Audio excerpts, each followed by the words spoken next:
Hello guys, this is your friend and we are back with a new fanfic. Which is What If Naruto Got Harem with Ino After Sakura's Heartbreak, Part 1. And if you enjoy this fanfic then please press the like button and subscribe to my channel for more fanfic like this. And now start a fanfic. 3 years. It had been 3 years since that awful, horrible day when both of their worlds were shattered. He had lost a wife and the boy had lost a mother. There was no bloodshed, there was no death, and there was no yelling or profanity, although he wishes at times there had been. She had came into the living room where he and the little 4-year-old boy were and had said that she was going. When asked when she would be back she simply replied never. Heartbroken, the little boy had asked if he could come with her and she had looked him dead in the eye and said no. It was not just a simple no, but a no that dropped a nuclear warhead on the feelings of him and the boy. The poor little thing had run back to his father and wrapped his arms around his neck, crying like there was no tomorrow. Looking at her with pleading eyes, he broke down in tears himself when she turned her nose up at him and walked out the door. Turning back to the sobbing bundle in his arms, he began to comfort the boy and rocked him to sleep. The loss of his wife wouldn't have been so devastating if not for certain circumstances he would find out in the morning. After waking up and shoving breakfast into himself and the boy, he was getting him dressed when a messenger bird pecked at the window. Quickly reading the message he picked the boy up and they trekked to the Hokage's office to see what might have been the problem. Tsunade, upon seeing the little boy she considered her grandchild, scooped him up and gave him a kiss. He didn't giggle like normal though, just hung there in space. She noticed his father had the same hangdog look as well. Furrowing her brow, she decided to get to the bottom of this. Naruto, what's the matter? Why do you and little Hikaru look so sad? Did something happen? Yeah, something happened alright. Sakura came home last night and said she was leaving us. For good. She didn't even have the slightest look of remorse for leaving Hikaru. If it was me I could understand, all I've ever wanted was her happiness. But to do that to her son. I don't know what to think. Anyway, I'm sorry Ba-chan, I'm rambling. What did you have to tell me? Tsunade was dumbstruck. The poor little boy in her arms had began sobbing against her chest at the mere mention of his mother and she looked down in sadness at him. He looked just like his father in every detail down to the whisker marks, except for the streaks of pink at the ends of his golden hair and his silver eyes. God, this kid's gonna be quite the looker when he grows up. Hope I'm around to see great grandchildren. She thought to herself. Turning her gaze back to Naruto, she sighed heavily and walked back to her plush office chair, motioning him to sit as well. Naruto, I'm not going to lie, that is very sad. The fact that it was my apprentice and your childhood sweetheart who did it makes it very hard to accept. Since this is a domestic issue all I can do is notarize the divorce papers but I want you to know that I will make her life a living hell on the professional level. To abandon her child is unforgivable. To abandon you, when you've given her everything, should be a crime punishable by death. As for what I called you here for, I think it may explain why she left you. At this Naruto's head snapped up and tears came to his eyes. All he could think was, no, she wouldn't leave us for him. Not him. Please, Kami, no, not him. Seeing the tears falling, Tsunade hung her head and whispered that it was indeed him. Sasuke had come home. He was her apprentice's one true weakness, the one thing that could make her give up a loving husband and beautiful child for a small chance with the traitorous Uchiha. That was all that needed to be said as Naruto gathered Hikaru from her arms and giving her a small peck on the cheek as thanks, exited her office. He never was the same after that. That was 3 years ago. Presently, Shikamaru was talking to Ino about everyone's favorite blonde. No, not Ino herself, they were discussing Naruto's appearances in the village, or the lack thereof. Look Ino, all I'm saying is that we need to get him out of that house.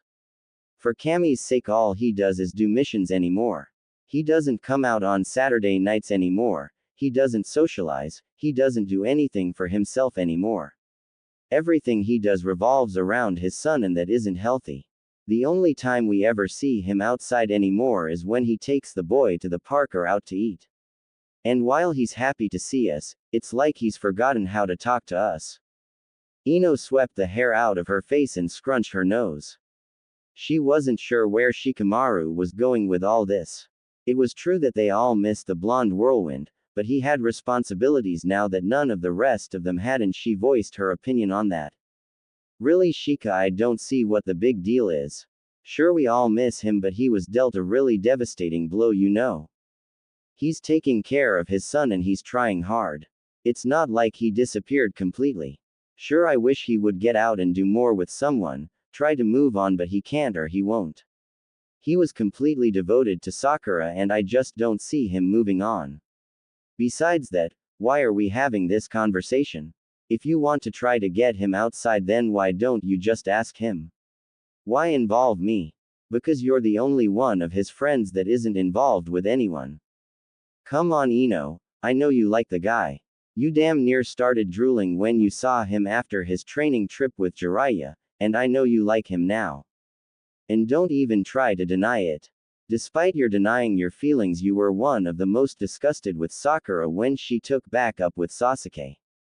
The two of you mended though, and your friendship continued, and eventually Sasuke and Sakura were led back into the fold. Naruto hasn't come back in yet, and damn it, I miss him and his smile. As for you, you haven't smiled as much since he went and became a recluse either. I want my friends happy, and if I have to force you to go to his house with my shadow possession jutsu, I'll do it. Now go ask him out. But Shika, no buts, go. That was the end of that argument. Shikamaru could be forceful when he wanted to be. Ino currently found herself outside of Naruto's estate. After finding out that he was the son of the fourth, all of his fathers became his, including the family estate. The house was huge and more than accommodated Naruto and Hikaru. Ino smiled as she thought of Naruto as a father. He had always seemed like such an idiot, and the thought that he was a warm and loving father made her smile. It was late already, close to 10 o'clock, and she didn't want to be a burden, but Shikamaru had left little to no bargaining room for her. It was now or never. She was about to knock on the door when she noticed a light coming from one of the windows. Curiosity getting the better of her, she crept to the window and peeked inside. There sat Naruto on his couch as he watched Hikaru playing with a two-tailed fox. She took in his looks from her hidden position and sighed. He really was handsome. Erratic blonde hair, whisker marks, deep blue eyes, sweet body, voice, he was a complete package. The fact that he was a loyal and caring person was a bonus to all that. She looked with fondness at the small smile he sported while his son wrestled with the fox and settled down to watch what happened. She couldn't honestly say she wasn't curious about Naruto and his home life. He had become such a recluse in recent years. Not that she could blame him. His ex-wife was always around town flaunting the fact that she was now the wife of the last Uchiha, and the two children she had with him didn't help. Ino scowled at the thought. Did Sakura jump the guy as soon as he got in the gate and start making babies, or did she have the decency to wait until the divorce was final? She shook her head and got rid of those thoughts when she heard Hikaru speak up. Daddy, do you think mommy will ever come back home? I miss her. Oh Naruto. That's a question you shouldn't have to answer. No one deserves what you've got in life. Ino winced at the question and thought that like any normal person Naruto would skate around it. There's a reason why he's known as the #1 surprising ninja of Konoha though. Sighing, Naruto gave one of the most straightforward answers he could possibly give to a little 7-year-old. Son, I'm not going to lie to you. I don't think mommy's ever coming back. It's just you and me from here on out. I thought back in the beginning she would see the error of her ways, but it appears that Uchiha Sasuke is too great a prize to give up. I'm really sorry buddy, but it's you and me against the world. This nearly broke Ino's heart. No one should have to suffer like these two were. Naruto had suffered his whole life, and it just wasn't fair that fate was bitch slapping him left and right. His son was innocent as well. Didn't the boy deserve a mother? What caught her attention next was a totally new voice. Lord Naruto, I believe it is time for young Master Hikaru's bedtime. He will need his strength for his training in the morning. I do not want him passing out from lack of sleep. That had come from the fox. Ino took another gander at the little thing. The timbre of the voice was such a deep bass that it was almost surreal. It sent shivers up her spine. And why did it address Naruto as Lord? That was weird. Wait, why the hell was a fox talking in the first place? Her thoughts were interrupted when Naruto laughed. This made Ino happy since she was probably the first to hear him laugh in a long time. Suddenly Naruto and the fox stared at each other and began to converse in a squeaky, guttural, yipping language that she couldn't decipher. She tensed thinking she had been found out, but they both relaxed and turned their attention to a now yawning Hikaru. The little boy was so cute with his hair and whisker marks. A future lady killer, thought Ino. Her process of thinking was shattered however when she was almost discovered. Naruto had crossed the room and threw the window open, nearly brushing her arm when he leaned out to sniff the night air. She held her breath and tried not to make a sound. Finally he turned and scooped Hikaru into his arms and the fox followed them to the boy's bedroom. Ino heard them talking and just when everything was quiet the boy exploded. "Daddy, sing me a song. I want a bedtime song." The fox, which was curled at the end of the bed, growled at the little boy and had his tail pulled for his efforts. It yelped and glared at the boy, who glared back. "Don't growl at me, Genmaki. I want a song. You know Daddy always sings the best songs at bedtime." Naruto laughed at the two and told them to settle down, he'd be right back. He walked back to the den where they had been and Ino heard him shuffling around. She heard a snapping sound and a creak and then whatever he opened snapped shut again. She was about to lean back and peer through the window again when Naruto stuck his face out not 2 inches from hers. She squeaked and nearly rolled off the roof but he caught her arm and snickered. "Ino, you don't have to hide in the shadows.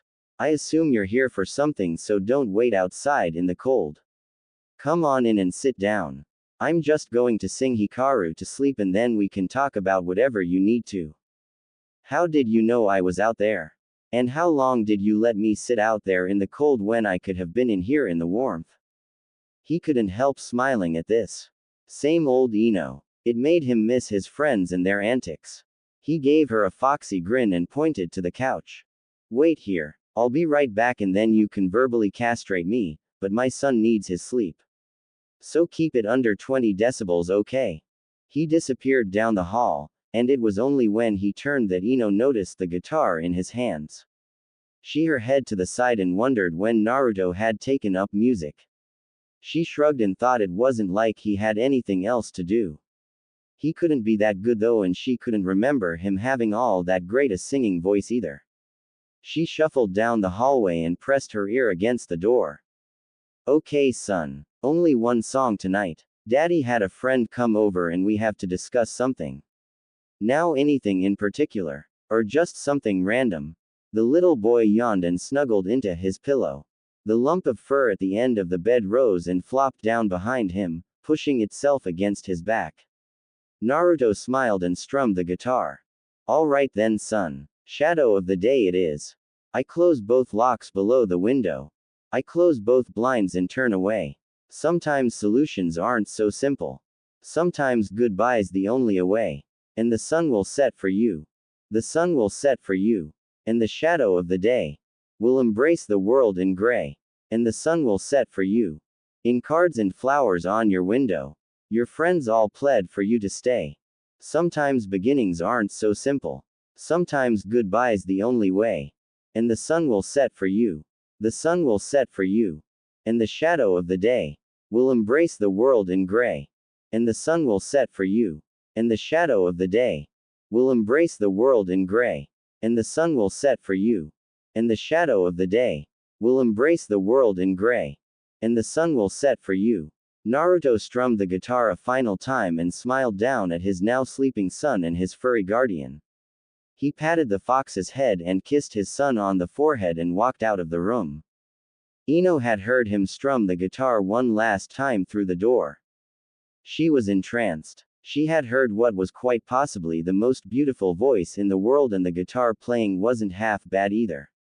The song was very soft and almost mournful, and she was so caught up she almost forgot to return to the living room before she was caught eavesdropping.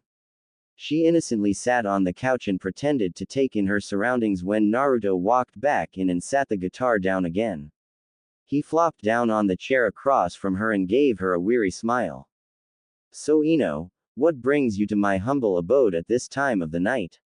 I take it this isn't a social call." Ino shook her head when she heard something buzzing in her ears and realized that Naruto was talking to her. She was still caught up in the music and wasn't paying attention to him in the slightest.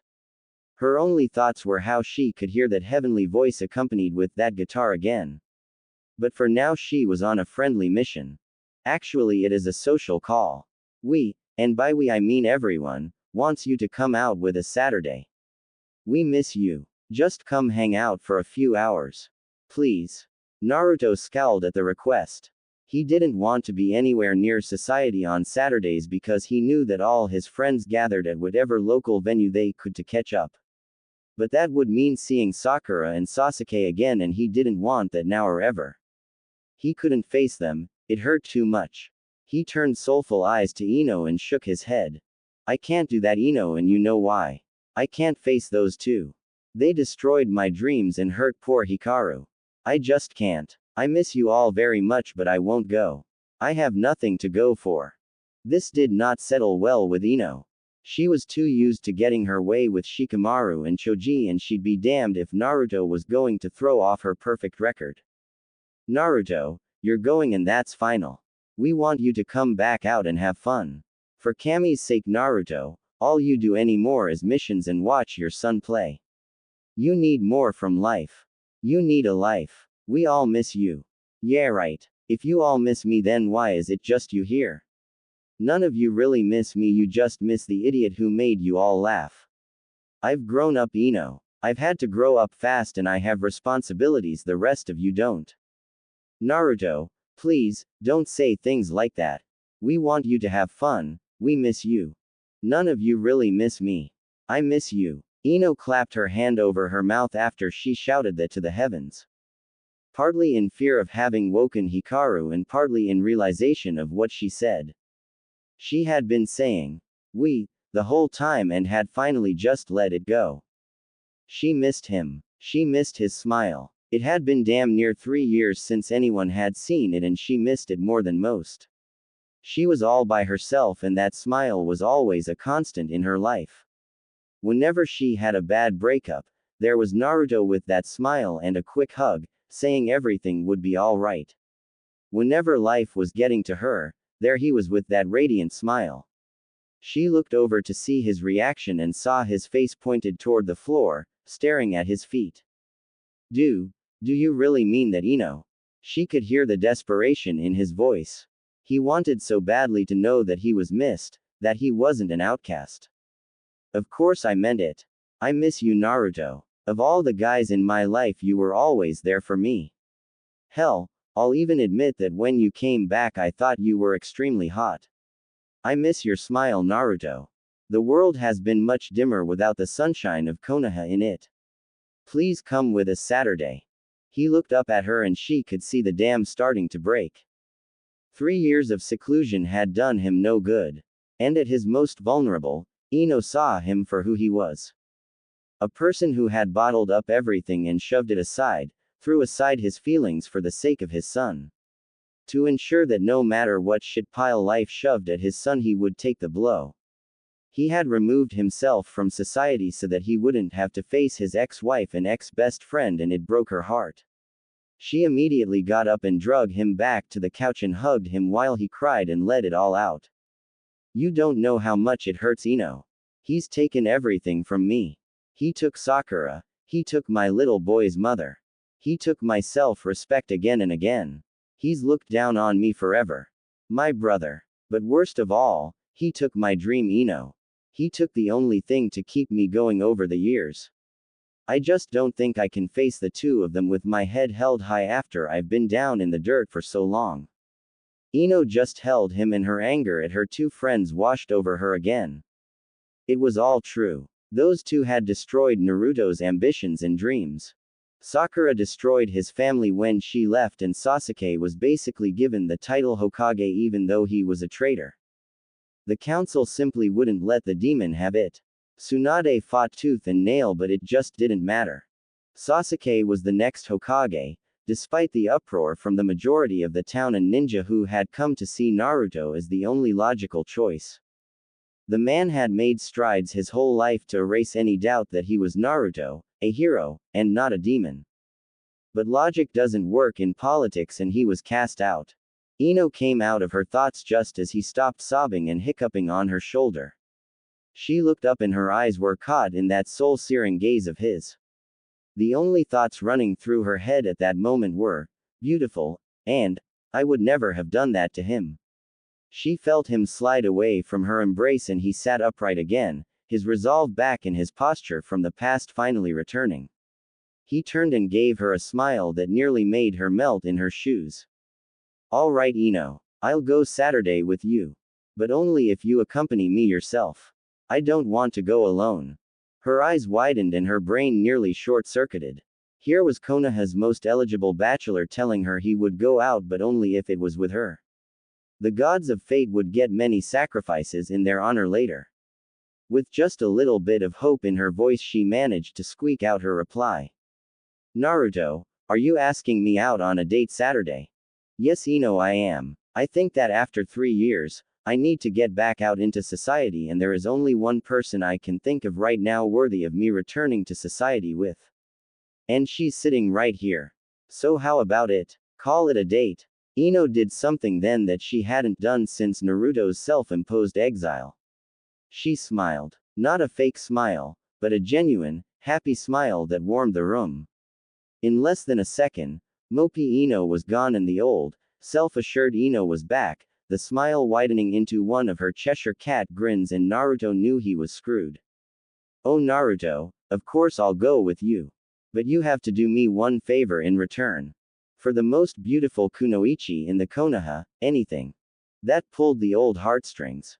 Ino hadn't been called beautiful in years. She simply hadn't attempted to be.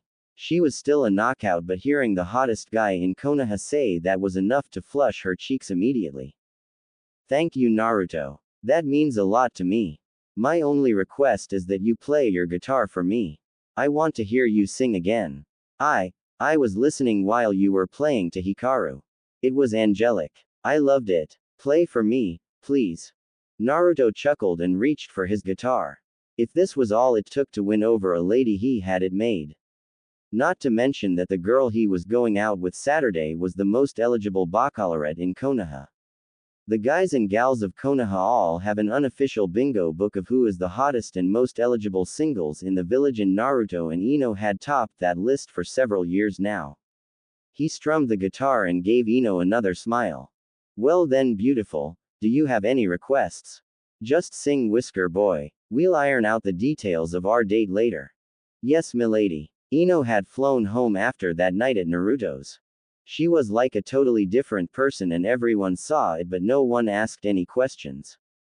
It was so rare to see her in a good mood lately that no one wanted to spoil it.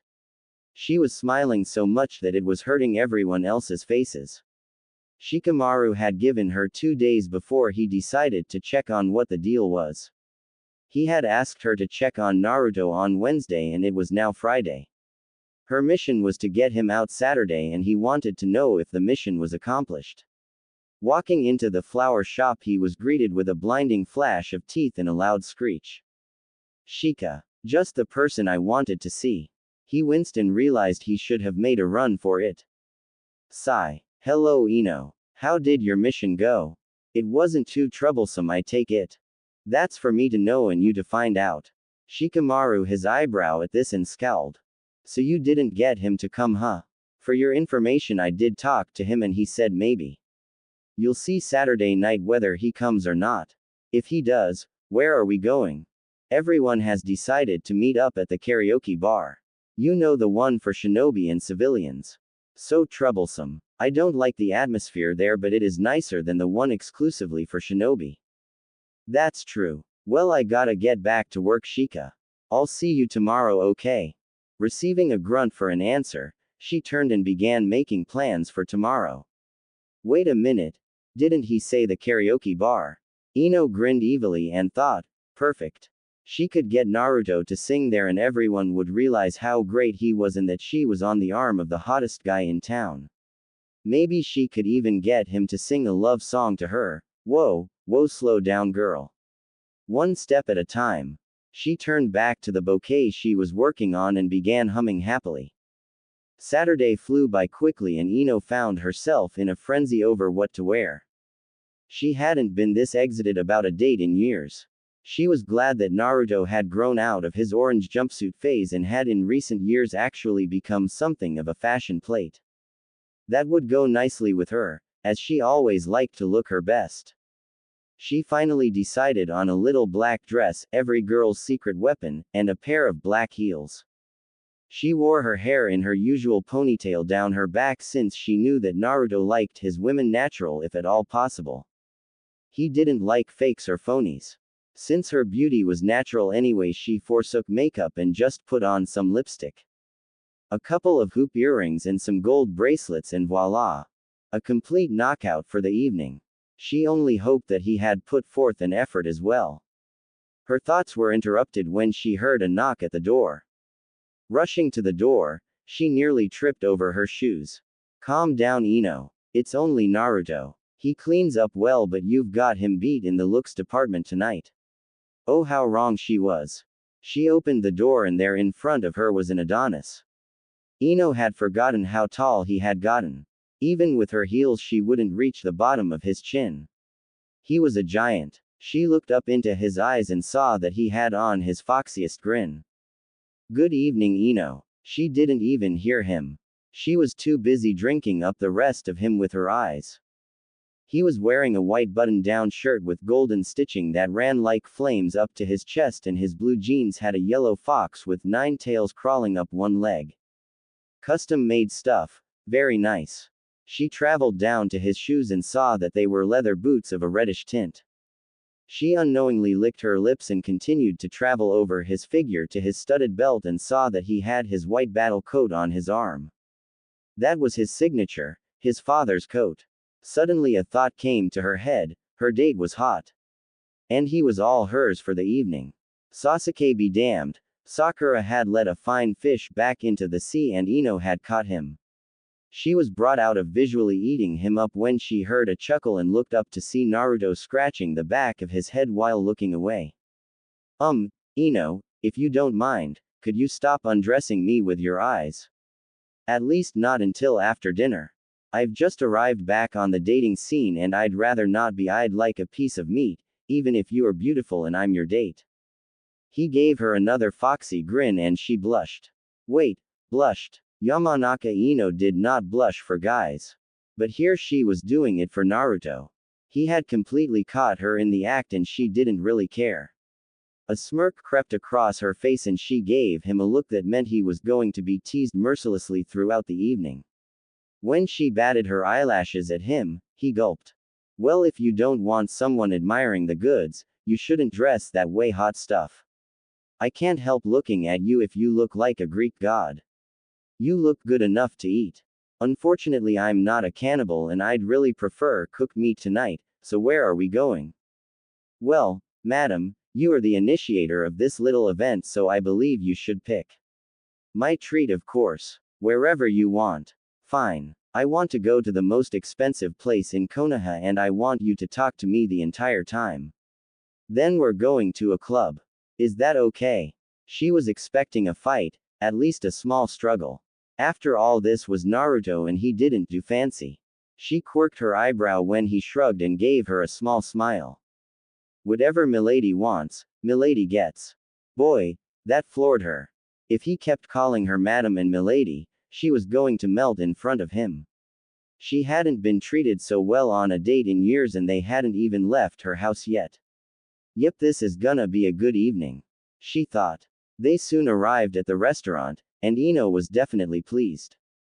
Not only had his manners improved over the years, but they were turning heads and she could see people pointing and whispering. They were quite the pair with her flowing blonde locks and his unkempt but still in place golden hair.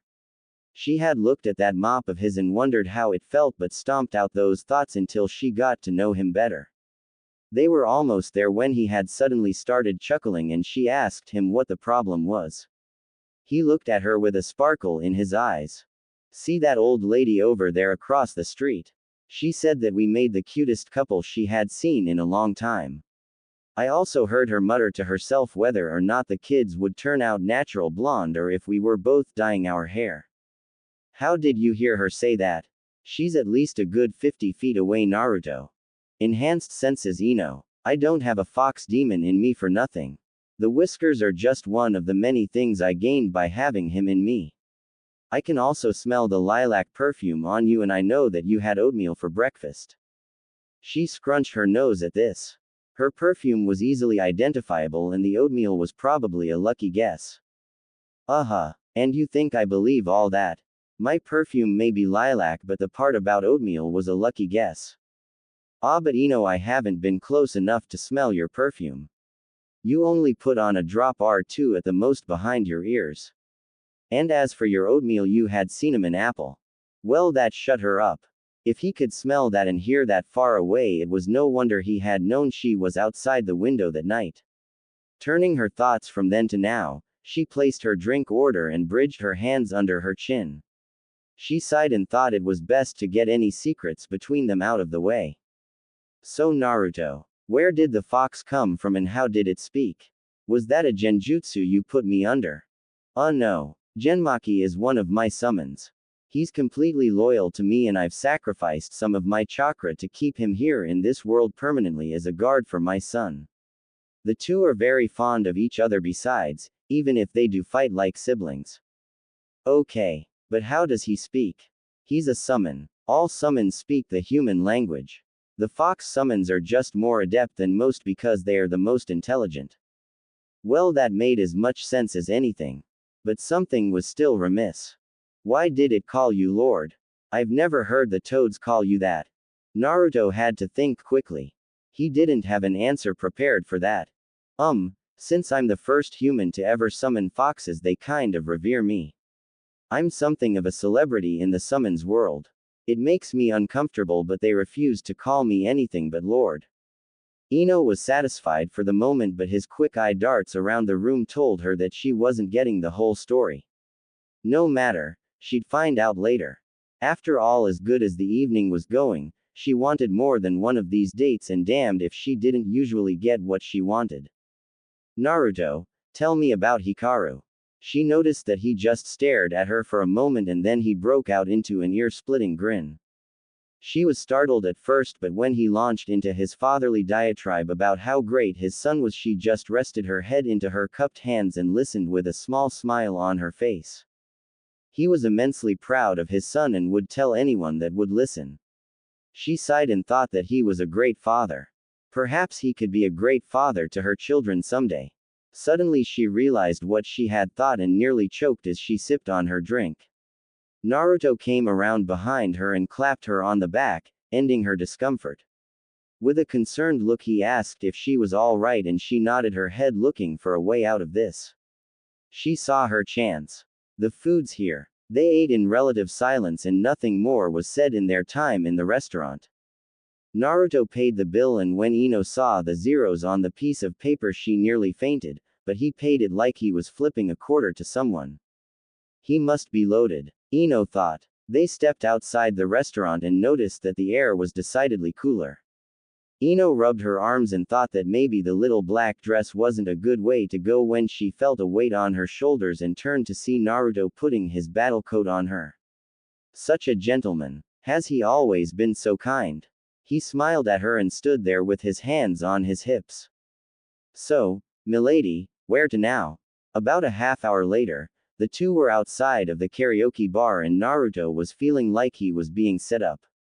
He was suddenly very hot and uncertain as to whether he should go in, but Ino grabbed his arm and pulled him along behind her. She growled at his hesitancy and gave him a sharp look.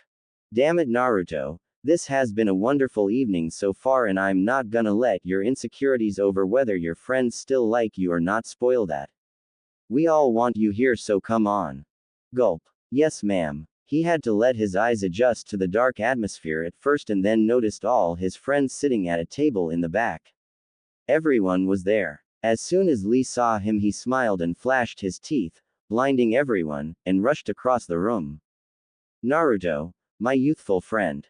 Tonight is a glorious night for you to spend with us. Let us all show you the youthful gatherings you have missed in the past years. Damn it, Lee. I wasn't finished singing yet. You asshole. Naruto turned and saw Kiba on the stage with a microphone in his hand. He also was grinning from ear to ear and waved at Naruto, who returned the gesture. The next few minutes were a whirlwind of reintroductions and handshaking and hugs from the girls. It was only after about 15 minutes that Naruto leaned over to Ino, who was still wearing his coat and sniffing it discreetly every few moments since it smelled like him, and asked where they were. I don't know. They're usually here by now. Maybe they won't come tonight. But away from that, will you sing for me tonight? Please. He looked over at her and saw nothing but big puppy dog eyes. Damn, she's just too cute. He sighed and rubbed his temples. Of course, Ino. If that's what you want, I'll sing a song. But it will be one that I want to sing. And we'll leave immediately after. I don't want any fangirls trying to chat me up. Agreed. She shook her head vigorously. This was the perfect evening. Not much could ruin it, and if she had her way, nothing would. It seems that all of his friends decided to sing. Most were horrible, but it wasn't about the atrocity of their voices, it was about the fun and camaraderie. Kiba had finally finished his song and Lee followed after. Everyone had his or her turn. Hinata sang a very beautiful traditional Japanese song, and even Neji sang, except he was almost smashed and no one could understand his slurring. The evening almost stopped when Sakura and Sasuke walked in the door, and everyone hushed for a moment but were spurred on by Naruto speaking in a small voice. Don't stop on my account. I'll be fine, just act like normal. He gave Ino's hand a squeeze while he said this, as if he was looking for reassurance. She squeezed back and she could see him visibly relax. As long as he had one person in his corner, he'd be fine. Sakura and Sasuke took their place at the head of the table and the talking continued. Sakura eventually took her turn and sang an old, folksy song, and Sasuke declined his turn with a familiar, HN. Suddenly Lee jumped up onto his chair and pointed at Naruto. Naruto, my youthful friend, you have not sang a song yet, and I would be remiss in letting you go without showing us your burning flames of youth on stage. Sighing, Naruto stood up and looked at Ino. She had a smirk on her face, but her eyes betrayed her. She didn't want the night ruined because he did something he didn't want to do. He just smiled at her and made his way to the stage. All eyes were on him as he sat on the stool and turned to the DJ. Thank you, but no music will be necessary. I shall provide the music and words myself. This caught everyone's attention. The stage was lit up and Naruto just sat on the stool with a far-off look in his eyes. Suddenly he snapped his fingers and a three-tailed fox the size of a large dog appeared on the stage in a puff of smoke. It looked up at him and yawned. Yes, Lord Naruto, how can I be of service to you? I need you to go and fetch my guitar from the house and bring it back here. Oh, and bring the travel case with you, I'll just carry it home later. Then you may go back to your nap. As you wish, my lord. The fox vanished in a puff of smoke and immediately questions began to rain down upon him. Where'd the fox come from? I didn't see you make any hand signs, how'd you summon it? You play guitar. Okay, I'll answer those in order. Not telling, and yes, I play the guitar. In time I may tell you how I do the other things, but for now just know that I can. A puff of smoke beside him let him know that the fox was back and it had his guitar strapped to his back. It did not look happy. Something wrong. Your son was gracious enough to strap the instrument to my back, but the little snot pulled my tails before I left.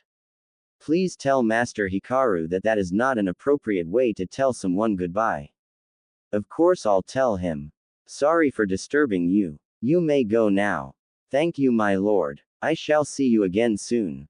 The fox vanished and Naruto turned back to the crowd whose jaws had dropped. He tuned the instrument and strummed it a few times, never once looking at the crowd. He kept his head down and thought of what song to sing. Finally, he glanced at Sakura through his bangs and a devious smile crossed his face. Revenge is a dish best served cold, and what he was about to sing was going to look very badly on her. He still didn't raise his gaze though. This is a song I wrote a couple years back. Hope you all enjoy it. It's a little sad, but it's how I feel. Lately I've been spending lots of time with my kid. Telling him stories. About the things that we did. When we were a family. Long time ago. I've answered his questions. Till I'm blue in the face. Wish all that hurt in him I could erase. But I tell him the truth. 'Cause he ain't too young to know. Oh, Ino thought. This could be trouble if Sakura gets out of hand. She quickly looked over to the pink-haired shinobi and saw her sitting there with a curious look on her face. She seemed to be very interested in how this was going to turn out. Suddenly the chorus broke out. Single father. Part-time mother. When I'm not one, then I'm the other. You used to be my full-time lover. Now I'm a single father. And a part-time mother. Ino could hardly hold back the tears. She looked around and saw that all the women, save for Sakura, had tears in their eyes. The guys all looked like they would burst any moment too. She turned back to listen to the rest. I spend every minute I can with my boy. There's no doubt about it. He's my pride and joy. Someday he'll grow up, and I won't have him no more. Some things I just find too hard to explain, so we go to McDonald's. Or I buy him a train. And we go put it together. On the living room floor. Such is the life of a single father. He says, Daddy, explain. If it's not too much bother. While it's just you and me. Living here in this home. I don't understand it. And neither does he. Why there's just two, when there should be three of us. Sharing this moment. Lord, I feel so alone. Oh Sakura, how could you give up such a warm, loving person for a total iceberg of emotion? And how could you hurt that sweet little boy? Single father. Part-time mother. When I'm not one, then I'm the other. You used to be my full-time lover. Now I'm a single father. And a part-time mother. Naruto finished the song and put the guitar into the travel bag, stepped off the stage, and walked over to Ino while holding out his hand. She rose from her seat and wiped the tears from her eyes, hooked her arm in his and walked out the door. The others all sat stunned until Lee let out a whoop and rushed out the door. Everyone jumped to their feet and ran, leaving Sasuke and Sakura to their own devices. Sakura, it seems, was lost in her own thoughts while Sasuke was stewing on the inside. But no one noticed this. Everyone piled into the street and looked frantically for Naruto and Ino when they heard Lee, actually talking quietly with them not 30 yards away. I'm serious, Naruto, that was beautiful. I did not know that you had that talent. You must come back and play again next Saturday. I don't know, Lee. I don't think I'm exactly welcome here. What are you, stupid? Of course we want you here. That was collectively everyone yelling all at once, even Hinata. The performance they had just witnessed had to be repeated again. He simply couldn't get off the hook after one time. They insisted that he come back next Saturday and play a new song. After much cajoling, Naruto relented and he and Ino set off for her apartment to say goodnight. The walk was quiet but comfortable. Naruto was thinking about how much fun he had had and Ino was scheming about how she could get another date out of him and get to hear that marvelous voice again. As if on cue, Naruto quelled any doubts in her mind. You know, Ino, I had a feeling that tonight was going to be a disaster, but I had more fun tonight than I've had in years. I want to thank you for making that possible. But I didn't do anything. Yes, you did. You took the initiative to ask me out, and now I would appreciate it if you would give me the opportunity to return the favor. Ino, would you go out on a date with me? She was stunned. Naruto had just given her what she wanted and she hadn't had to ask. She was on cloud 9. Crashing back to earth, suddenly she realized that they had stopped walking a short while ago and were in front of her apartment building. Dredging up the old Ino bravado, she put on that devilish grin. Naruto immediately knew she was up to something. But of course, Naruto, I would love to go out with you again. But it has to be Saturday and you have to sing at the club again. Okay. Is that all? I was afraid you were going to want a striptease or something. Not yet. Maybe soon, but not yet. You do have a nice though. He immediately turned tomato red and Ino was satisfied with a job well done. Pretty soon she'd have him at her beck and call and, well, that would be no fun. After all, there's no challenge in a docile man. She said goodnight and turned to her door, before smirking and spun around, grabbed him by the collar, jerked his head down and gave him a peck on the cheek.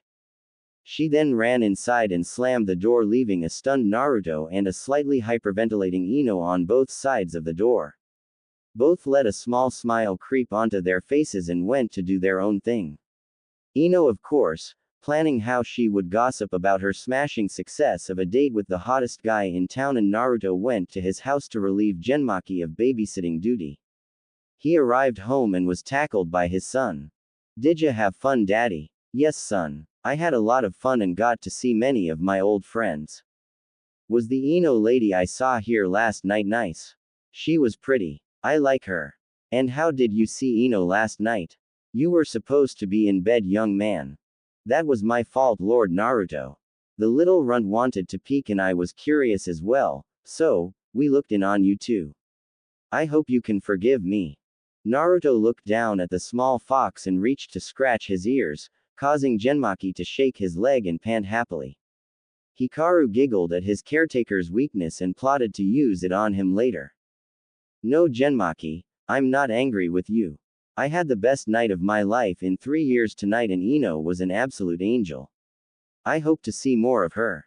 Maybe she'll even take a liking to you and Hikaru. Now both of you go to bed, I'm tired. Sorry son, no song tonight. Oh, and Hikaru, stop pulling the fox's tails. They hate when you do that and it's not nice. Understand?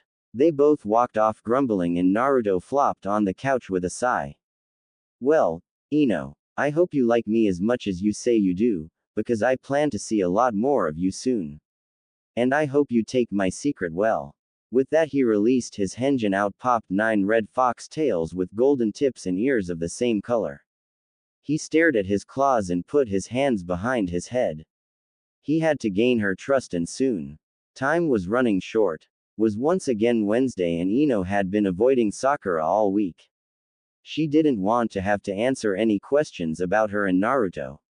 Working at the flower shop, however, put her in an easy-to-find position, and it wasn't too soon that Sakura found her. There was going to be hell to pay now. How could you, Ino? How could you bring that thing, to the club with you? I don't want you around him anymore. Ino crossed her arms and glared at her supposed friend. How could she say those things about Naruto? He had never been anything less than kind and considerate to his friends and loving to those he really cared for. She didn't know where this was coming from. Really, Sakura, there is no need for you to worry. Naruto and I are just friends at the moment. And even if we were more than that, you have no reason and no right to tell me what I can and can't do. Ino, trust me, you don't want to get involved with him. He's not normal.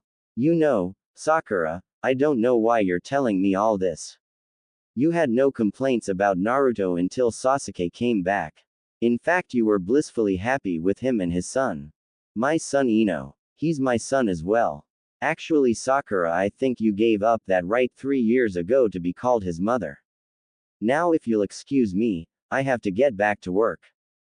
Fine, Ino. You just keep messing with that demon. You'll find out eventually that he isn't what he seems. And I'll take care of my son one way or the other. Ino scowled and folded her arms across her chest. What the hell was all that about?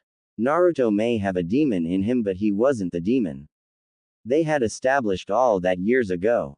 There was more to this than meets the eye, and she would be sure to get to the bottom of it. She'd go talk to Naruto after she closed up the shop. On the way to Naruto's house, Ino was deep in thought. Why was Sakura being such a bitch about the situation? Maybe it wasn't smart for Naruto to sing that particular song last night, but he had every right to be bitter. She was the one who abandoned them, not the other way around. Still, she'd called Naruto a demon and that bothered her. The Kyuubi, to her knowledge, was still locked up in his navel. And Naruto was never anything but kind to everyone. Hell, even little kids loved him. He was like a magnet for children. Little boys loved his frog summons, and Gamakichi was a popular fixture around the park when Naruto and Hikaru were present. His fox summons were popular with the girls, and it wasn't uncommon to see a family of fox kits being cuddled and petted. Genmaki sat by Naruto's side and carefully watched his charge play with the other children. It was such a common sight that nobody thought about it anymore. Ino smiled at the thought of Naruto being thought of as normal for once, a fixture in the community instead of an eyesore. Thinking even further back, she remembered the first time Naruto brought little Hikaru to the park. It was just after lunch and there were children playing all over the playground in the park. It seemed time froze and everyone looked up to see Naruto and Hikaru walk onto the field. All the adults looked at him with sadness in their eyes. Ino in particular felt bad for him. She was there with her little cousin. It had become public knowledge what had happened between him and Sakura, and he had their sympathies. He had become a living legend among the populace of Konoha for all his many battles and good deeds, and almost everyone respected him. Their children had heard stories of the golden-haired shinobi and all idolized him, but they had never seen him in person. He was tall and muscular and stood out like a sore thumb. All eyes immediately swung to the mini-me version hiding behind his legs. With his equally golden hair and pink tips, it was easy to see who his parents were, and the whiskers on his cheek left nothing to the imagination either. Naruto and Hikaru found their way to a bench and flopped down and were immediately swamped by a multitude of wide-eyed children. Eyes swung from him to his lookalike to the small fox in Hikaru's lap, and they were bombarded by questions. Naruto looked down at his son to see that he had a tight grip on Genmaki and a look of curious fear in his eyes. He wanted to play with the children, but they were scaring him at the moment. Poor Genmaki was having trouble breathing, and the look on his face sent Naruto into a fit of laughter. All questions ceased as they watched the broad-chested shinobi throw his head back and laugh. Finally done, he turned his head back to the throng of children who had all plopped down on the. He looked out of the corner of his eyes at the parents, who were all intrigued and wondering what would happen.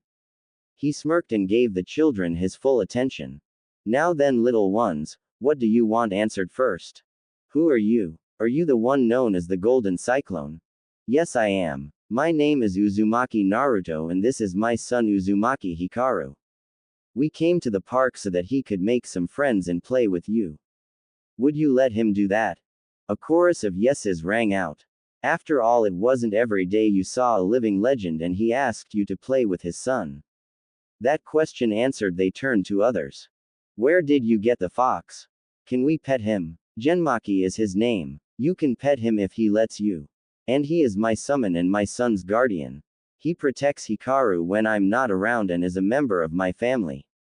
A summon? I've never heard of anyone having a contract for a fox summon. Uruka-sensei said that the contracts for Konoha were the slug, snake, and toad summons. Naruto let out another belly laugh and nodded his head. That is correct, little ones. Those are Konoha's summons. However, I am special and have a contract with the foxes. When Hikaru is old enough, it will pass to him. But I have also signed the contract for the toads, and I still use them on occasion. Gamabunta is a nice old toad, and his children are friends of mine. Wide eyes and slack jaws were what greeted his eyes. You are the toad senin. But how can you have two contracts? That shouldn't be possible. I've told you I'm special. The toads like me and let me have a second contract. Normally I would be forced to cancel my contract with the toads, but this was a special case. Here, I'll demonstrate. With that, he stood up and moved to a part of the park that had a good-sized clearing. He bit his thumb and yelled, Kuchio's no jutsu.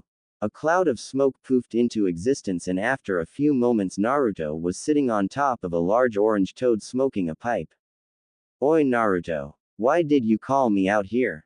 And who are all these children? Oi Hikaru. I haven't seen you for a while, kiddo. Come here and give Uncle Gamakichi a hug, nay. Not waiting for the boy to respond, Gamakichi snapped his tongue out and grabbed the boy, drawing him back in. He flicked his tongue and Hikaru landed flat on top of his nose, sprawled out spread eagle. Naruto snickered at this until Hikaru jumped up and began yelling at Gamakichi while stomping up and down on his forehead. Uncle Kichi, why'd you do that? You could have killed me, you stupid frog. If you weren't daddy's friend, I'd pound you into the ground. Both Naruto and Gamakichi bellowed with laughter at this while all the adults and children stood by dumbfounded. Hikaru was fast becoming very popular in their minds. Not many had the guts to yell at a summoning creature nearly 50 times your size. All was quiet for a few moments until Genmaki started yipping, letting Hikaru know he needed to come down. The boy leapt off of Gamakichi and rapidly descended to the ground, getting a collective gasp from the crowd that thought he'd get hurt until Gamakichi's tongue out and caught him at the last moment. After setting him down, Gamakichi looked up at Naruto and winked and poofed out of existence. Naruto looked down at all the children and smiled. Now all of you, go play. Have fun. Sighing, Ino shook herself out of her memories. He really is a lovable guy. I really want to get to know him better. She kept walking until she reached Naruto's house. Creeping slowly, she made her way to the window where she first encountered him and heard him talking to Genmaki again in that growling, guttural language. She sat outside and folded her knees to her chest and waited to be let in. She knew that Naruto knew she was out there. He was simply biding his time. Soon, the growls and yips stopped and the window was thrown up. A tan face popped out and grinned at her. Coming in, Ino? Or are you going to sit out there all night and catch your death of cold? She shrugged and crawled inside. He scolded her and told her to use the front door next time. She merely smirked and said she liked the window better. He gave her a lopsided grin and flopped down on his favorite chair and motioned for her to sit. She took off her shoes and curled up on the couch with her feet underneath her. She didn't even know where to begin, but luckily for her, Naruto hated silence when he was comfortable. So what brings you to my humble abode this time? You already got another date out of me, what else can I do for you? I want to know, what secret you're hiding? His eyes bugged out and he thought quickly. Oh shit, I better think up something quick. I don't trust her enough to tell her the truth yet. I really want to but I can't. Ino, I can't tell you all my secrets yet. I want to get to know you better before I do that. You might not like me if I divulge everything at once. Naruto, I know about the fox. We all do. I don't hate you for that. I want to know why Sakura calls you a demon. She said that you're a monster. I want to know why before I get more involved with you. I don't want to be dating a serial killer or something like that. I want to know why. Sigh. Ino, I can't tell you yet. Believe me when I say I want to, but I just don't trust you enough yet. I want to so badly. I feel at ease around you and we've only gone on one date. I feel at ease around you just like I used to with her. That last part came out like a whisper, but Ino heard it. She was so stunned that she didn't even notice Naruto getting up and moving to the couch. She was knocked out of her stupor when he put his arm around her and pulled her close to him. She let out an audible sigh and melted into his side. It had been so long since she had felt the comfort of an embrace without worrying about the guy being a pervert and trying to cop a feel. She turned her head and breathed in his scent. It was earthy with a hint of, what was that smell? It was animal-like. Oh right, the fox. He smelled like a fox. She'd heard Kiba say that before. She let out another sigh and heard a deep chuckle and realized what she was doing. She shot away from him as far as his arm would let her go and blushed a scarlet hue. He merely looked at her like it was natural. Ino, since you seem to be gung-ho about getting to know me and maybe be in a relationship with me, you need to be able to accept all the aspects of my life. My secrets are something that changes the dynamic, but above all I would want you to get along with Hikaru. He already likes you, but I want you to like him as well. Hey, he thinks you're pretty. Well, at least he and his father have good taste. I'd like nothing better than to get to know Hikaru. Even if we don't work out in the end, I'd at least like to get to know the son of a friend. Where is the little ankle biter anyway? You mean you haven't noticed? He's been here all along. And I thought you were one of the best with genjutsu. Okay, son, come out. The wall in front of the couch suddenly shimmered and out stepped Hikaru and Genmaki. Hiya, pretty lady. My name's Hikaru and this is Genmaki. Say hello, Genmaki. Hello, Lady Yamanaka. It is a pleasure to meet you. Ino blinked a few times and then stood and bowed to the two of them. They both bowed back and a smile graced all their faces. Ino took in the looks of both of them, Hikaru with his pink and blonde locks and whiskers and Genmaki, who was in his fox kit form. The grin on Ino's face got bigger and once it looked like it was going to split her face, Hikaru and Genmaki gulped. They had seen that look before and it always led to one thing. Oh my god. You two are too cute. With one swift motion the two were drawn into Ino's chest and smothered in a hug. Both were making exaggerated faces and screaming to Naruto to get the crazy lady off them. He couldn't really since he was too busy trying to breathe from lack of air from laughing. Finally, after a couple of minutes and a gagging boy and fox turning blue, something that should have been impossible due to Genmaki's fur, Naruto hauled Ino off the two of them and sat her back on the couch while Hikaru and Genmaki caught their breath. After the excitement wore off, they all sat down to talk. Ino found that Hikaru was a very bright little boy. Naruto was teaching him chakra control and several jutsu. He didn't have the large reserves that Naruto had when he was that age, but with his father's guidance he was already high genin level and he wasn't even in the academy yet. It seems that Naruto didn't want his son to have the education that he did, so he was teaching him everything he could at home to avoid any possible problems, like someone purposely misleading him on how to do something right. He was learning all of Naruto's jutsu but hadn't started on genjutsu except for the invisibility cloak. At the ripe old age of 7 he was already a taijutsu aficionado. His father's style was purely bestial and relied on fast strikes and moving with fox-like precision. Lee had stepped up to the plate though and was teaching the boy his style in between missions. He took to it like a fish to water.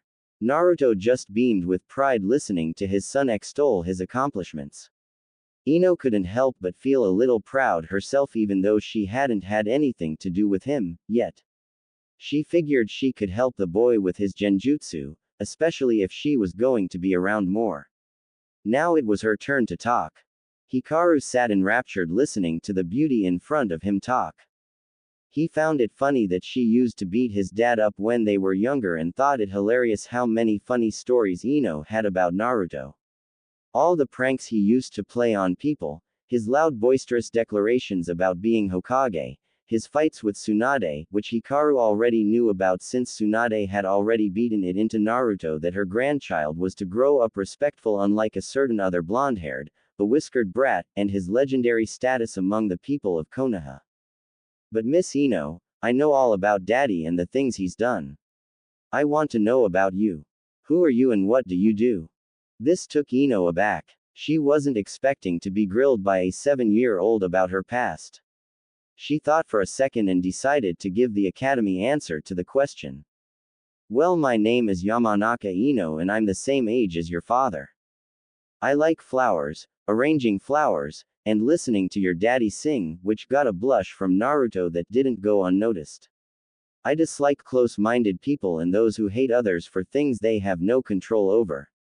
I also don't like secrets, giving a pointed glance over to Naruto who had shifted his gaze to the window. My dream is to one day have a family and be the best interrogator in the interrogation corps. My hobbies are reading and hanging out with my friends when I have the time. Wow, cool. But what kind of ninja are you? What do you specialize in? Ino gave a glance at Naruto that screamed, what have you been teaching this boy? And sighed. I specialize in going inside people's heads. Literally. I can send my soul into another person and take over their body and make them do things. While in there I can read their thoughts among other things. I would never do that to anyone I know though. It's a huge invasion of privacy and although I really want to know what your daddy is hiding from me, I won't do it. That ability is what makes me a shoo-in for Ibiki's position when he retires. Unlike him, I don't have to resort to unnecessary force to get the information I want. Whoa, cool. So you're like a mind reader. Ino giggled at this. Apparently the boy had also inherited Naruto's ability to simplify everything as well. That's it in a nutshell. That's my special power besides genjutsu. I'm not one much for taijutsu and my ninjutsu is kinda subpar. Daddy can help you with that. He has lots of time on his hands since he only does S-rank missions.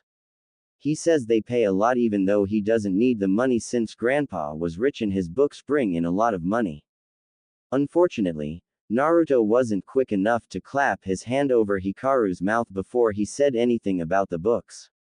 He really didn't want to have to explain his extra income, but with Ino staring at him curiously he knew he wasn't getting out of this easily. So Naruto, what kind of books do you write? Daddy won't tell me what he writes but he says I can't know until I'm older. Damn it, when did his mouth get uncovered? I don't want to tell you yet. Quirking her eyebrow, Ino narrowed her eyes and gave him a pointed look. Knowing what kind of books he wrote wasn't such a big thing to know, was it? Especially if she might have read them before. Seeing that he wasn't getting away with not answering, he sighed and gave in. Remember how I'm the Toad Sennin now? Well, that kind of entails a lot of things. One of them being an author in your spare time. And, what do you write? As part of my apprenticeship with Jiraiya, I had to take over his spy network and his research. His research? What do you mean by, oh. Naruto was the author of Ika Ika. She had read quite a few of those books in recent years and had really appreciated the turn in the series. Going from nothing but mindless with a plot thrown in, it had changed to a plot with lovemaking and occasional mindless. It was infinitely better written than when Jiraiya had been the author, but his successor to the series had turned it around and it was no longer shameful to admit that you read the books. They still weren't appropriate for children, but they were now more accessible and enjoyable for everyone, especially couples. The new author had a section in the back of every book with suggestions to spice up a love life. Ino blushed at the thought of doing some of those suggestions with a certain other blonde, which didn't go unnoticed by Naruto. The realization that she was obviously a fan brought a smirk to his face. Ino, have you been reading Ika Ika? Why, yes, I believe you have. So care to tell me what you think of my stories? Would you like an autograph? Any suggestions? Genmaki saw the perverted side of Naruto coming out and decided now was the time for Hikaru, whose head looked like a tennis ball going back and forth between looking at his daddy and the pretty lady, and him to make a hasty retreat before things got out of hand. Lord Naruto, I believe that Hikaru and I will go outside and practice his genjutsu now. Come along, Hikaru. It was nice meeting you, Lady Yamanaka. Ino, please. Call me Ino, Genmaki. We'll be seeing more of each other in the future after all, and we should be as friendly as possible. After certain revelations, I know that I'll be around more.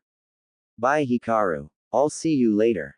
Hikaru saw the devilish grin on her face and was about to ask what she meant, but Genmaki transformed into a fox the size of a greyhound and drug him out by his collar, kicking and screaming the whole way. Ino watched dumbfounded until she felt two arms encircle her around her shoulders and felt someone breathing by her ear. She wasn't prepared for that and nearly collapsed onto the ground. Fortunately for her, Naruto had a good grip on her. So Ino, you never answered my question. Do you enjoy my stories? Turning a shade of red that would have made a 12-year-old Hinata say, damn, Ino nodded her head. She wasn't just a fan. She was a huge fan and had sometimes fought Kakashi for a copy of the books. Who would have thought that Naruto of all people would have been such a romantic and a pervert at the same time? That's when a thought hit her and she narrowed her eyes in victory and that smirk crossed her face again. So Naruto, does Kakashi know you're the author of Ika Ika? No, I don't think so. Why? Seeing the puzzled look on his face just made her victory all the more satisfying. She turned in his arms and threw her own around his neck. Smiling sweetly, she looked into his eyes.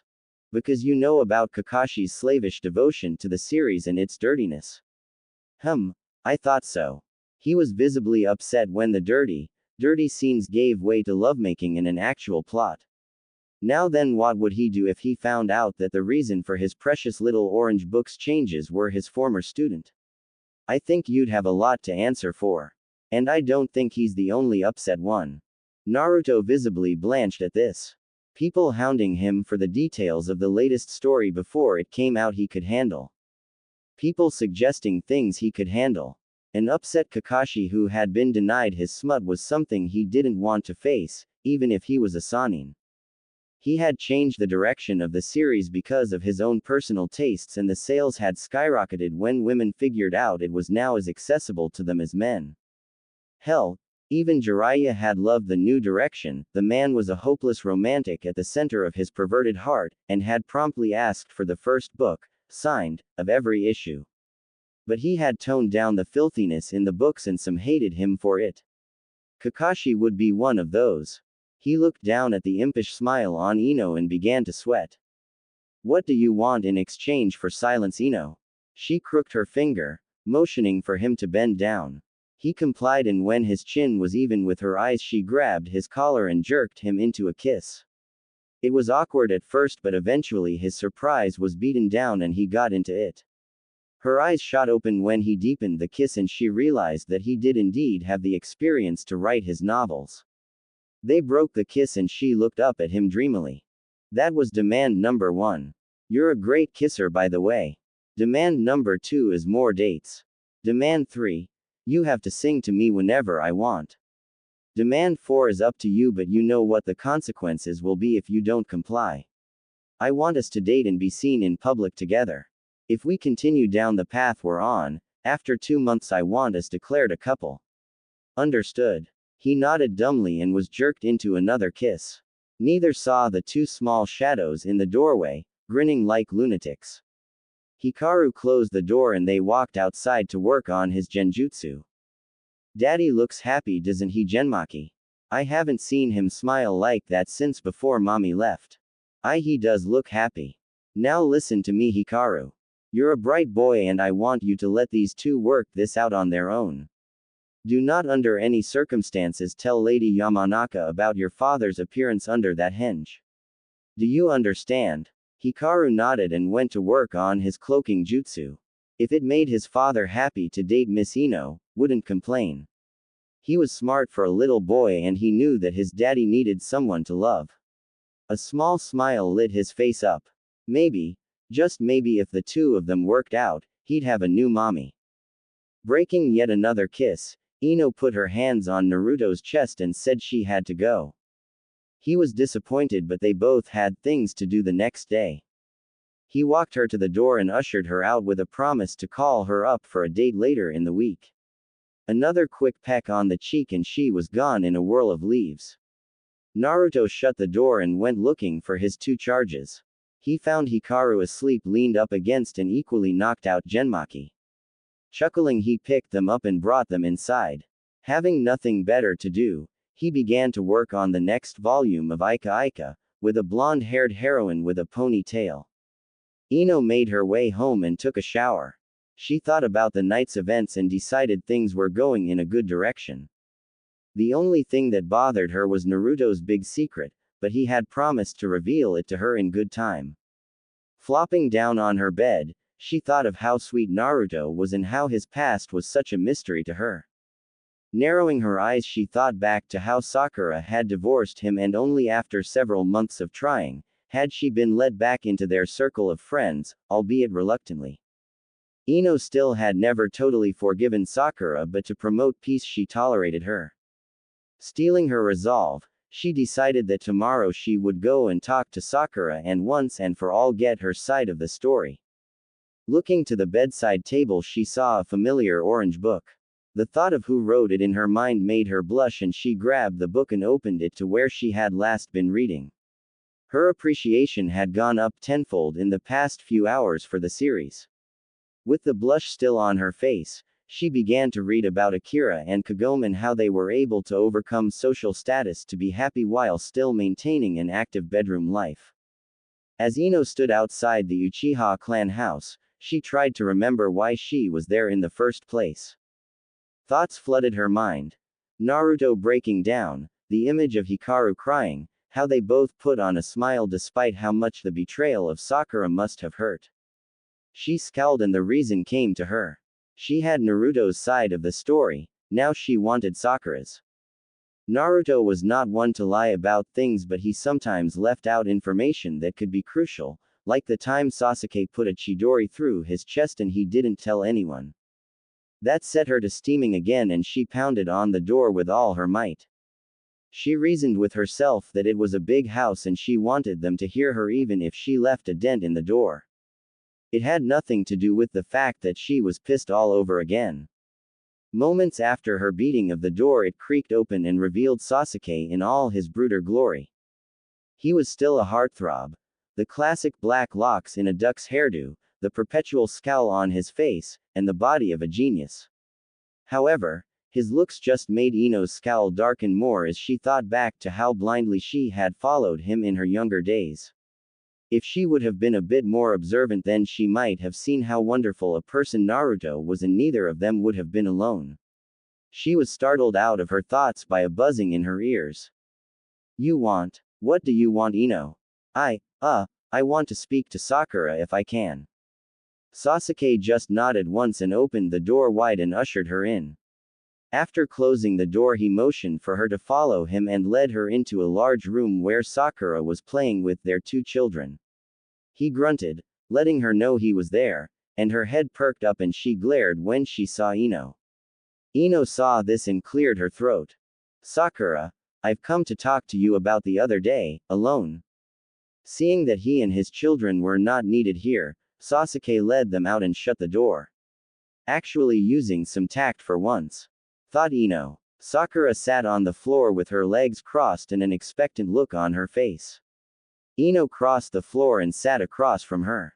She didn't really know where to begin this but found out how when Sakura opened her mouth. So, come to apologize for the other day and tell me I'm right. I knew you'd come around eventually. Ino's head shot up so quick you'd have thought her neck would snap. She glared at Sakura, which made the pink-haired woman gulp. Finding her resolve, Ino launched into a conversation that would change her views on several people. No, I haven't changed my mind from the other day and I won't apologize. What I've come here for is a reason for what you said. We all know that the fox is sealed inside Naruto, but he isn't the damn fox. I want to know why you divorced a very kind, loving, and noble man for an ice cube like Sasuke. I want to know why you abandoned your son. I want to know why you hate Naruto now. Instead of getting defensive, Sakura just sighed, which confused Ino greatly. When she raised her head, Ino saw tears in her eyes. Everything you've said about Naruto is true, Ino. Yes, he is kind, loyal, loving, and noble. He cares for Hikaru like nothing else. He loved me unconditionally. My life with him was content. I wanted for nothing while I was married to him. I don't hate Naruto the man, however. I hate Naruto the demon. You weren't there every time he lost control to the fox. He hurt me, Ino. I was scared the last 4 years of our marriage. I'd go to sleep and wonder if I'd wake up the next morning. The only thing that kept me there was Hikaru. Then Sasuke came back and my love for him came hurtling back. I fell in love all over again with him. He was so handsome and he'd accomplished his dream of killing his brother and I wanted to help him restore his clan. I needed to help him restore his clan. No one else could love him the way I could. I immediately marched up and declared my love for him, and you know what he did? He kissed me, Ino, and electricity shot through my body. I hadn't felt like that since, ever. Naruto never made me feel like that. I was safe and warm with Naruto, but with Sasuke I felt alive again and I felt needed. I was needed. Nobody else would let him marry their daughters and all of you had given up on him. Hell, even Naruto didn't want to save him anymore. I couldn't stay married to Naruto anymore, Ino. Sasuke needed me more. Ino sat back and let all this soak in. Some things just didn't add up. So you never loved Naruto? What about Hikaru? Of course I cared about Naruto. And I could never not love my son. I didn't ask if you cared about him. I asked if you loved him. Silence answered her. Sakura's head hung down and then her eyes shot back up to lock onto Ino's. No, I never loved him. Not like that. I cared about him, yes, but I never loved him. Then why did you marry him? Give him a son. Give him hope. Because I had no one else. He made me feel wanted. I didn't love him, but I at least felt assured that he wouldn't leave me. Hikaru was a mistake anyway. I didn't want to get pregnant by Naruto. I love Hikaru, but I never wanted him. That's up, Sakura. Neither of them deserved what you did. And how can you say you love your son when you left him all alone with someone you call a monster? Because demons can't or won't hurt their own. I read up on demon lore. Naruto can't hurt his child in a life-threatening way. The demon in him won't let him. Besides, Sasuke wouldn't have wanted Hikaru living here with our children. Ino narrowed her eyes at her supposed best friend. This situation was becoming more and more up by the second. In Sakura's mind, she had done something normal. She didn't have any remorse because for some reason she had convinced herself that Naruto was a danger to her and everyone else. She wasn't any better than those ignorant villagers back in the day. Then a thought clicked in her mind. Do your children even know they have a brother? Hikaru is not their brother. And I've told them to stay away from him. You bitch. He's your son. And you're acting no better than those goddamn villagers. Keep your voice down, Ino. What goes on in here is between you and me. I don't want my children brought into this. Telling them to stay away. You saw what happened to Naruto in his childhood. You were on his team. For God's sake, Sakura, think of how it must have felt to him to be ostracized for no reason. Why would you do that? Because Sasuke said. She immediately clapped her hand over her mouth. She'd said too much. Ino's eyes burned with a ferocity that would have torched the Uchiha compound if they would have burst from her. After a few deep breaths, she was able to get herself under control and locked her icy gaze on Sakura, leaving the other kunoichi very uncomfortable. Because Sasuke said so, huh? That's low, Sakura. I thought you were over your fangirl days. That's ignorant and very shitty of you. In fact, as of right now, I'm through with you. I don't want anything to do with you. And just to let you know, that I am going to be with Naruto. I'm starting to fall for him, Sakura. He's everything I've ever wanted in a man. Hikaru is such a kind, polite little boy, and when he was telling me what all he knew, do you know what I felt? I felt a pride in him, a sort of motherly pride that I shouldn't feel because I don't know him yet. But I'm going to change that, Sakura. I'm going to get to know the both of them. And Sakura, I want you to know. No one was happy with your decision to leave Naruto. You were hated for quite a while. Sasuke has never been fully reaccepted. What he did when he left this village should have resulted in a death penalty. I got over my thing for Sasuke long ago. You had a good man, Sakura, one of the best. And you let him go because of a childish crush that you think is love. You have 2 children by an iceberg of emotion that doesn't even know what love is. You want my advice, Sakura? Stay away from Naruto and Hikaru. Raise your children with your love because I don't think they'll get any from Sasuke. Make sure that they don't become like him. Before I go, I want you to ask yourself one question. Just one. Has Sasuke ever even said that he loves you? In 3 years, has he ever said that he loves you? Or have you taken that for granted? I used to hear Naruto say he loves you every day. I could see it in his eyes. You up, Sakura, and you up big. Goodbye, Sakura. This is our last goodbye. Ino turned and opened the door and walked out, leaving it open. She passed Sasuke on her way out and gave him a cold stare. He raised an eyebrow at her and watched her walk by. He'd never gotten the cold shoulder from any girl, let alone Ino. She used to hang off every word he said. He continued on into the room where he had left the 2 of them and saw Sakura sitting on the floor with her knees drawn up close to her and her chin resting on her hands. He crossed the floor and stood in front of her. I take it your talk didn't go well. No, not at all. I lost another friend today. Something to do with the Dobe I thought as much. Stay away from her, Sakura. She'll be nothing but trouble. Perhaps I can do something about her when I become Hokage. Sakura looked up at him with a bewildered stare. Why would he try to hurt Ino because of Naruto? He shouldn't care about him anymore. Putting her head back on her knees, she stared straight ahead and caught him leaving out of the corner of her eyes. Sasuke, I have a couple questions for you, dear. What is it? I have much to do. I don't have time to stand around all day for you. She winced at the tone and the use of words. A tiny glimmer of doubt ignited in her heart for the first time in 3 years. She had always taken his words in stride, but after her conversation with Ino, she was more down than normal. Usually the glow of being Uchiha Sakura was enough to keep her going. She formed her words carefully. Do you love me? He gave her a stare that could have melted steel and offered up one of his classic hyenas and walked out the door, leaving an unusually quiet Sakura. He didn't answer her, but then again he never answers her. Why should now be any different? He'd never really said he loved her, but she always knew he did. Why then did his silence hurt so much more than before? Naruto had always made her feel special when he said, I love you, like she was the only girl in the world. She missed that feeling and wanted it back. But it was too late. Ino was right, she had up. At that moment she felt two pressures on her back and leaned back to see her two children with their arms wrapped around her. She put on a fake smile and hugged them back. Why are you crying, Mama? Did that blonde lady say something mean to you?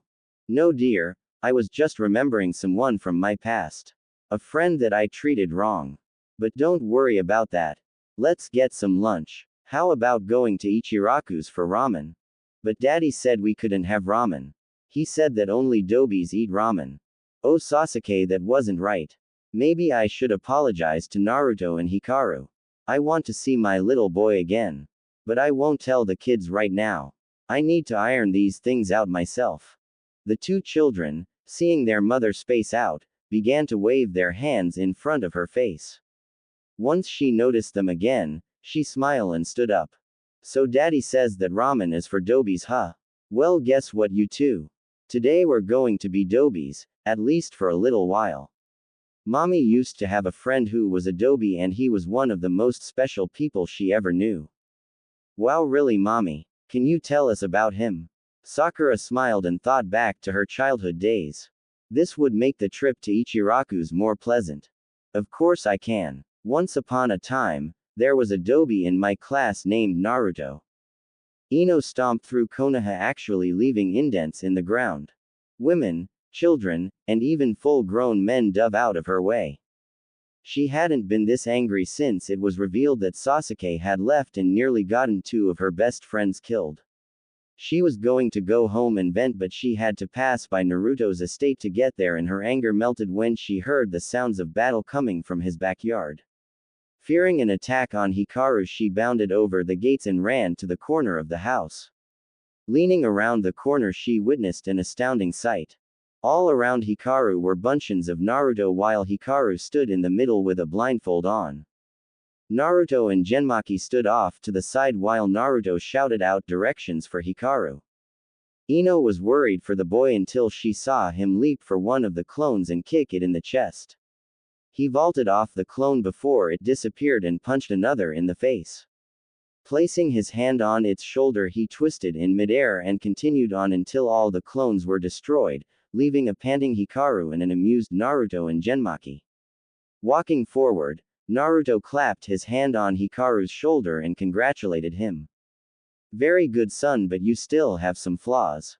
You touched the ground on the next to last one. You know you're not supposed to touch the ground when training in this style. You're supposed to let the bodies of your enemies be a springboard onto more enemies, keeping them off balance and putting yourself on the high ground. Now let's try this again. A sharp ahem from Genmaki made Naruto turn his head, and he saw some familiar blonde locks at the corner of the house. He looked down at his son and put his finger to his lips. The boy nodded and Naruto poofed behind Ino and put his hands around her waist. She squealed and struggled while Naruto tried to contain his laughter. Ino, damn it, stop struggling. It's me. I just wanted to surprise you. She apparently didn't hear him and kept cursing and struggling, so he did the only thing he could think of to shut her up so the assault on his ears would cease. He spun her quickly and planted a kiss on her lips. Her eyes flew wide open, and once she saw whom it was, she closed her eyes and he could feel her smirk. Before he could even move away, she had grabbed his hair in her hands and pulled him even further into the kiss while he waved his arms in dramatic fashion and tried to yank away from the lip lock. After satisfying herself, she let him go and he leapt back while gasping for breath.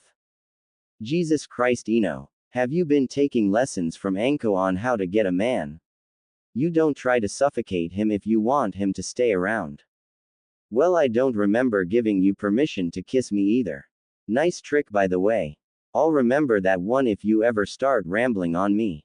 The sound of a throat clearing broke them out of their revelry, and they both had the decency to blush when they saw the two staring at them. Genmaki looked at both of them and then a gleam came to his eyes. Naruto began to get nervous when he saw the feral grin forming on Genmaki's face. That face never bode well for him in the end. Lord Naruto, go inside and get cleaned up. Leave some clones to work with Master Hikaru. Lady Yamanaka, please come with me. There is something I wish to discuss with you in private. Genmaki, do not fear, my lord.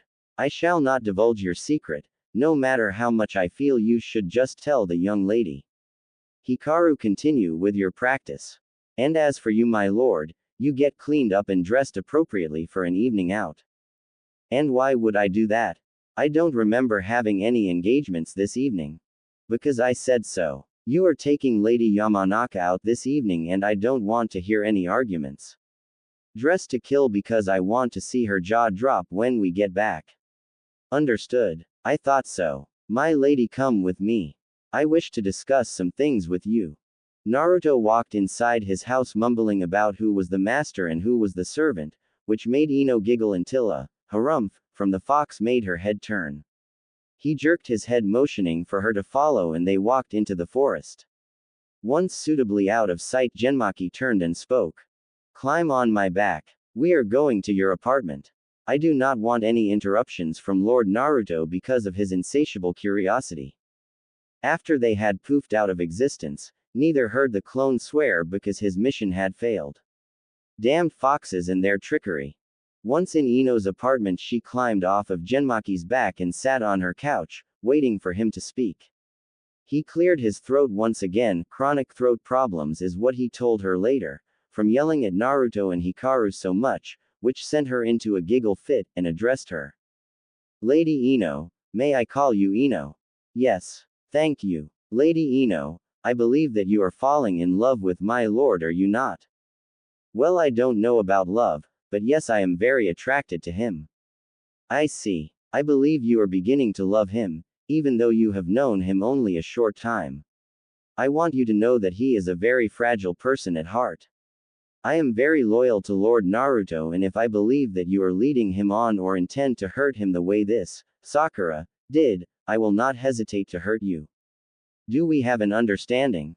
Of course. I would never hurt Naruto like that. I like him too much to do that. That is good. I hope that the two of you can become close. Perhaps mates even. Mates? What the hell do you mean by mates? Ah, forgive me. Mates to foxes are the same as spouses to you humans. I wish for the two of you to achieve this. I believe in my heart that you will be good for him. Do you know what he has gone through in 3 years? He has basically killed his heart. In one night you broke through that wall of resistance and he opened up to you. I want that feeling nurtured more. If you promise to try to love him, I will help you to understand him better. Agreed. Agreed. But I can't try to love someone. Either I will or I won't. It's as simple as that. Well, be that as it may. We foxes, however, have a different way of thinking. You do not know it yet, but you do love him, just as he loves you. It is an instinct that allows you to select your mate. This Sakura was not meant to be my lord's mate, no matter how much he wanted her to be. It was not meant to be. You two are, however. I will make you a deal. You try to heal my lord's heart and at the same time fill the hole in your own, and I will tell you how to bring down one wall of resistance. Deal. Deal. But how did you know that I was lacking companionship? Your smell, my dear. You haven't been with a male in a long time. You lack the scent of anyone but Lord Naruto on you. As for the method of breaking his wall, I would suggest you wait until the two of you are dating, as you call it, to use it. You've seen his birthmarks, correct? On his cheeks. Those are not birthmarks, they are actual whiskers. And they work just like mine do. Rub them in a relaxing manner and he will become relaxed. Rub them when he's aroused and he'll be putty in your hands. Rub them violently and he'll more than likely kill you in a rage. In a relaxed state his hinge will drop and reveal his true look to you. Do not be afraid. I believe he will be, how do you females put it, cute. So those aren't birthmarks. And they'll do all that. Hee hee, I know what to do with him now. I promise I won't use that trick until after we're dating, however. And I will not be put off by his true appearance. I know that Naruto is a good man. I will not be frightened or disgusted. On my honor. Excellent. You are an excellent choice of mate. Strong-willed. You will challenge my lord. Now go get ready for your date. Make sure you dress to kill because I want to see his jaw drop when we get back. Isn't that what you told Naruto? Genmaki just grinned evilly and began to laugh. Of course it is. I just want to see you two fools' faces when you look at each other. I'm sure it will be quite the spectacle. He never saw the copy of Ika Ika aimed at his head. That date was magical. And of course Genmaki got a good laugh at their expense when they both had to scrape their jaws off the floor. His reward was 1,000 years of death that sent him flying. After 2 months Naruto and Ino acknowledged their relationship to their friends and everyone was happy for them. Naruto was finally back to his old, cheerful self and everybody was happy. The sunshine of Konoha had come again. Tsunade was the first one he went to and their conversation was filled with tears, hugs, and much joy. She had refused to acknowledge Sasuke as her successor and had flat out refused to teach him anything about the job. The first day he showed up to be taught she had threatened to break his manhood off and send it to Sakura in a paper bag if he didn't leave her office. She never saw him again, although she did hear that he had complained to the council. Not that she cared. Normally the Hokage chooses their successor, but in this case the council had deemed Naruto unfit to serve. He was good enough to die for the village as a ninja, but not good enough to live for it as a Hokage.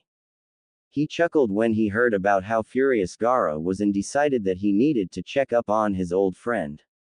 His trip to Suna was short and he was surprised that even on the streets he was heralded as a hero. Gaara was very fond of him and the Kazekage considered him a brother, which brought his respect to the citizens of Suna to an all-time high. His conversation with him was heartfelt and Gaara was infinitely sorry about all that had happened to him. To both of their delights, Hikaru and Gaara's daughter hit it off spectacularly. Gaara jokingly suggested a political marriage to which Naruto responded with a hell no. If the two fell in love, that was one thing.